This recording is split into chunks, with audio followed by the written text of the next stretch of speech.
Joining me right now is sports desk volleyball analyst and former UST Golden Tigress, Miss Carmela Tunay. Mels, good morning and welcome back to the show. Good morning. Unahin na natin, Mels, yung FEU, UE.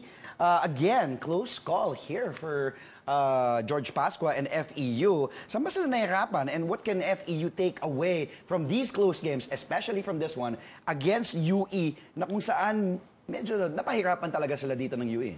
Well, basically, siguro looking at the stats, mas na-outperform kasi ng UE yung FEU eh. So, parang looking at them, very unlikely kasi kumbaga, tao-tao, medyo mas veterano na yung tao ng FEU. But then, yun nga, mas marami na-produce na points yung UE. Pero bumawi naman yung FEU dun sa kanilang blocking and serving. So, parang yun yung naging defining factor nung win nila against UE. And dun yung medyo malaki. Kasi yung sa spiking, konti lang yung disparity, 49 to 55 ng UE. Pero yung sa blocks, 15 compared sa 7 lang. And sa serves naman nila, 12 compared sa 5 lang. So for me, yun yung nagkulang sa UE. And sa dulo kasi, though close yung match, if you were able to close out the game because they are the more mature and veteran team compared to UE. If there's something that FEU needs to work on, is it the floor defense, the net defense, spiking, saan sila digging, saan sila dapat?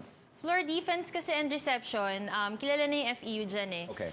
Blocking, nagpapakilala din sila this season. So I think they just have to work on their attacks. Kasi yung nakikita ko in their past games, si Laika Ebon and si Celine Domingo yung medyo hand-in-hand working on contributing the points. So I think kailangan lang may mas mag-step up pa na iba para kasi as the season progresses, sila na yung parang yung focus ng mga nagde-defend sa kanila na kalaban nila. Ebon and nasa kanila na. And we have to take note that Ebon is a rookie.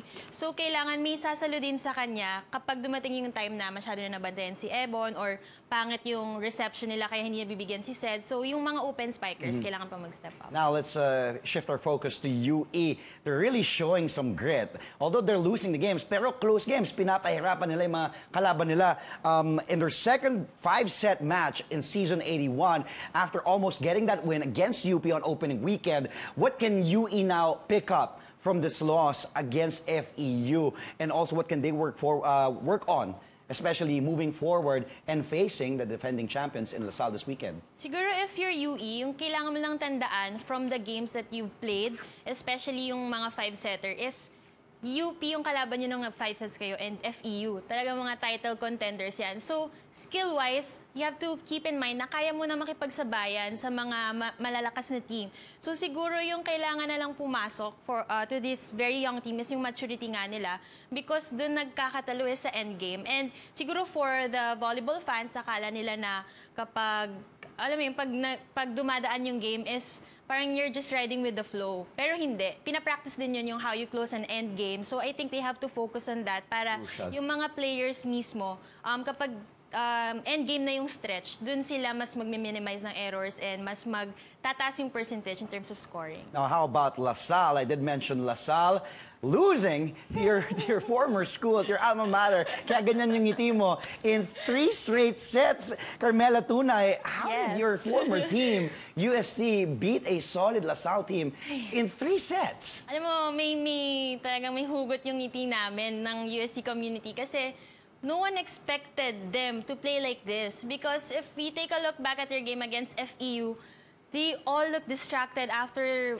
Milena being taken out of the game. So parang siguro yung iba nawalan ng pag-asa kasi ang laki, main contributor si Milena ng team. And at the same time, makikita mo yung effect sa team na yun nga nawala sila sa focus, their body languages were really off. So parang coming into this game, going up against the defending champions, akala namin na parang pipilitin na nila makadikit or parang, syempre, knowing Salle also gusto rin mag-bounce back, diba? So, no one really expected them to play that way. Pero, technically, UST outperformed the LSU in terms of spiking and digging. So, parang nasa 20-something lang yung spiking ng Salle, which is very uncharacteristic of them. Tapos, si UST naman, sobrang effective dun sa spiking department. And given na kasi si Aya and si Sisi, pupuntos yan for them eh. Pero yung sinasabi nating nawala kay Milena na 15 points per game, pinaghatian niya ng 2 pang players na dumagdag kay Sisi and Ea, which is si Casey Galdones nga and itong si Dimdim Pacres. So parang na-compensate din naman. And you mentioned Sisi already. Now let's have your teammate now with Petron and also former of course, current UST Golden Tigress. We have team captain of UST, the cherry bomb herself, Sisi Rondina.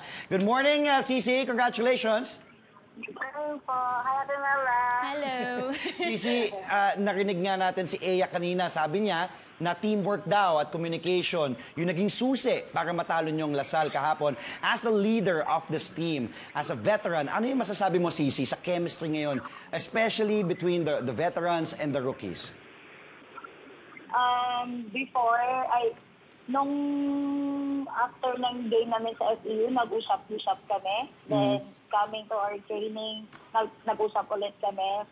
Sinabi ko lang sa mga bata na wala na tayong ibang sisisihin, wala na tayong ibang gagawin kundi magtrabaho tayo, and kailangan mag-double time tayo kasi nawala na sa atin si Melena, and wala tayong ibang i-expect kundi to double time ourselves. And ayun, sinabihan ko rin yung mga first year na parang nag-assign ako sa kanila na ganito gawin natin, ganito yung gawin mo, ganito ganyan. Tapos trabahuin natin. And yun siguro po kahapon talaga, and yung hugot namin na para kay Melena yung game na yun, kasi hindi nga namin na ipanalo yung sa FEU. So, ayun po, kay Melena sa trabaho, teamwork, and sinabi ko na rin sa mga bata, kung pupunta kayo ng digmaan, mindset nyo na mananalo, and dapat condition kayo, walang takot, and kailangan natin makinig lang sa coaches natin. Walang iba, coaches lang talaga and teammates. Ayun lang po. Ikaw ba, Sisi, personally, in-expect mo ba na matatalo niyong Lasal in straight sets coming in, considering na gusto nga bumawi ng Lady Spikers after nilang matalo sa UP nung Sabado? Natalo sila nung UP, talo din sila ng UPU. So, parang mas umangat yung willingness namin yesterday na manalo talaga. And pinagtrabahuan talaga namin talaga. Walang doubt sa sarili kahapon na maglaro kami ng may taba or may pressure. Kasi sinabi ko lang naman sa kanila na okay, relax lang tayo kung ano yung game natin, kung paano natin tinaining yung mga past days. So ilabas lang natin yung mga game plans natin, yung mindset natin, and syempre yung goals ng team namin. So ayun po, and ang ganda lang kasi yung mga bata nakikinig, and yung parang yung willingness din nila. Kasi syempre gusto din nilang bumawi para kay Melena. Mela, you have a question for your teammate and patron, Sisi? Yes, siguro kanina mention niya na kasi yung mindset na dapat pagpupunta ng game, panalo na yung iniisip niyo. So for Sisi naman, personally, ano yung naging mindset mo? Kasi we know na the past games nakaka-score ka, pero it's not as high percentage kung paano ka last season nung nanalo ka na best scorer, and sobrang high percentage nga. So, you were very vocal na nawawala yung form mo na yon. So, ano yung naging mindset niya? Kasi this game, nakita natin lahat, bumalik na yung dating Sisi Rondina na grabe, one stop sa paluan. So, ano lang yung naging mindset mo para makabalik? Actually, ate, kahapon, parang inisip ko lang talaga na kailangan magtrabaho ako personally, and kailangan parang kinakausap ko yung sarili ko na kailangan ganito kasi mawala na si Melena, kailangan na yung kailangan kang mag-double time, kailangan mong tulungan si Ea, kailangan mong tulungan yung team kasi nga past 4 games nga wala talaga yung kumpiyansa ko sa sarili, honestly. And sinabayan ko lang talaga po ng dasal and pagtitiwala sa sarili, and yun po yung naging bunga. And sinausap ako ni Coach Kung Fu na kailangan ka na namin dito, ihanda mo na yung ganon sa'yo.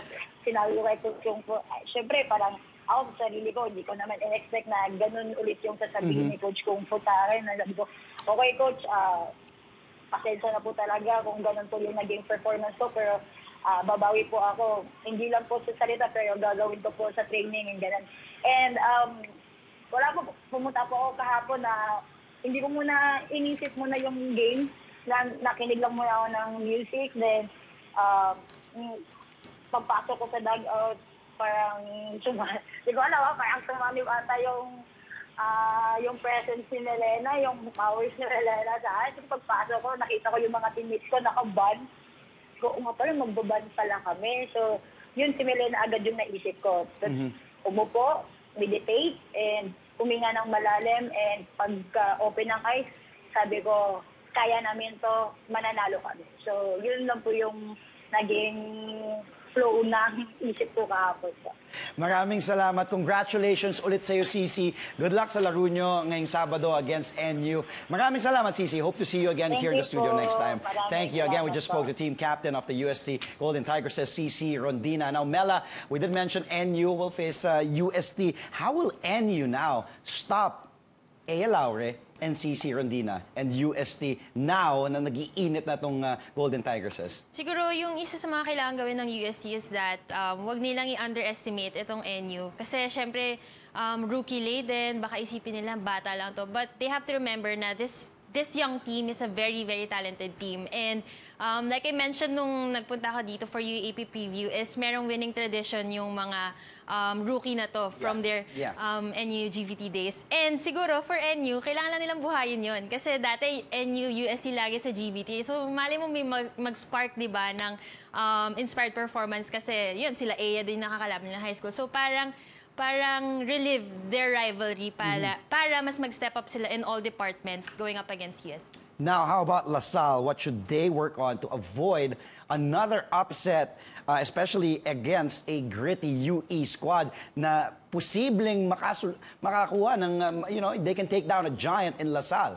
Actually, lahat nga ng team posible nang manalo over the other. So, siguro yung LaSalle naman nakita na natin yan sa rankings. They can top all the departments. Pero hindi kasi doon nabibase yung panalo ng isang team. So, more than the skills, I think LaSalle has to bring back their character na parang pagtapak ng court, may intimidating factor na agad sa mga kalaban nila. So, siguro, isa yun sa kailangan nilang ibalik. Yeah. And I think magiging crucial factor yung blocks nila against UE. Kasi yung gumagawa sa UE is si Mendrez and si Abel. So, siguro, if you get to limit them in scoring, malaking bagay na yon. And tsaka na mababalik yung kumpiyansa nila when they parang limit UE na mag-commit ng error. So, parang it's time for them na bumawi that aspect.